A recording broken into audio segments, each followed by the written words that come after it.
we are somewhere special today, and we're getting into the vintage vibe. And joining me is Nicholas. Yes, look, he got it on. I really like this jacket. I might have to steal that from you when we leave today. But anyway, let's talk about your store here, Bonejacked. You just opened up in May. How you feeling?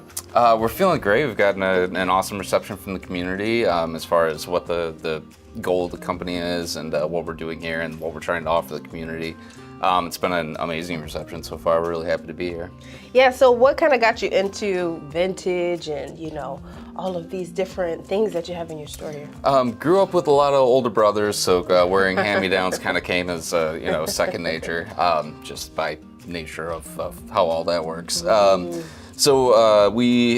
got really into buying secondhand just as something to do, especially in Bay City. I lived right down the road from the Salvation Army, so going thrifting on my weekends from school and things like that were just something I really started to love, especially as you start digging in and figuring out like date codes and things for these individual pieces. You can find these older bits that nobody else can find, and then when you show up at school with these cool graphic tees and things that nobody else can find, it's really kind of that little bit of an endorphin rush for you to get complimented on things that you've essentially treasure hunted. Yeah.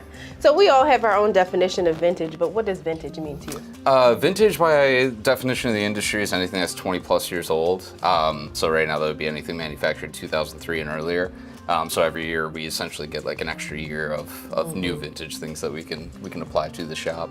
Then there's also true vintage, which I think right now is like anything 1960 and prior. Okay. That's the borderlining almost antique. Yeah.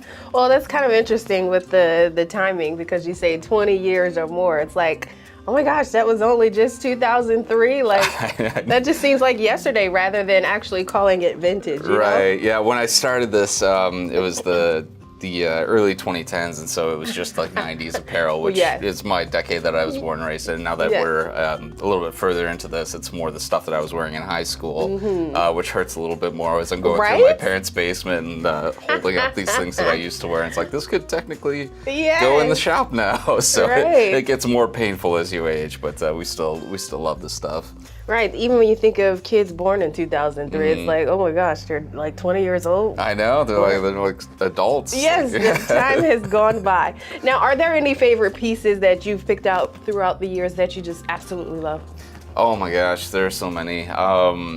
Let's see. We had one that we purchased and sold pretty quick. This probably stands as one of my favorites, but it's from the film Seven, a David Fincher directed film.